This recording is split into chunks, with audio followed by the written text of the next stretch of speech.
একাদশীর জন্য কম উপকরণে দারুণ সুস্বাদু একটা রেসিপি নিয়ে চলে এলাম। সাবুদানা, রাঙা আলু আর বাদাম দিয়ে তৈরি মচমচে নাস্তা, বাইরে থেকে খাস্তা আর ভেতর থেকে নরম। প্রথমে সাবুদানা ভালো করে ধুয়ে কয়েক ঘন্টা ভিজিয়ে রাখবো। একটু বেশি সময় ভিজিয়ে রাখলে সাবুদানা সুন্দর নরম হয় আর রেসিপিটাও বেশি ভালো হয়।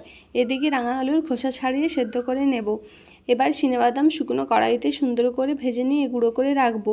এই ভাজা বাদামের স্বাদটাই কিন্তু পুরো রেসিপিটাকে আরও মজাদার করে দেয়। এবার একটা বড় পাত্রে নিয়ে নিচ্ছি ভিজিয়ে রাখা সাবুদানা, সেদ্ধ রাঙা আলু আর গুঁড়ো করা বাদাম। এর মধ্যে দিয়ে দিচ্ছি কাঁচা লঙ্কা, জিরে, গোলমরিচ গুঁড়ো, স্বাদমতো নুন আর একটু বিট নুন। এবার সব কিছু খুব ভালো করে মেখে নেব। মাখা হয়ে গেলে হাত দিয়ে চেপে সুন্দর গোল গোল করে তৈরি করে নেব। তারপর কড়াইতে তেল গরম করে একে একে দিয়ে দেব। এবার মাঝারি আঁচে দুপাশ ভালো করে ভেজে নেব যতক্ষণ না সুন্দর সোনালি রং আসে। আর ভাজা হয়ে গেলেই তৈরি আমাদের একাদশী স্পেশাল সাবুদানার এই দারুণ রেসিপি।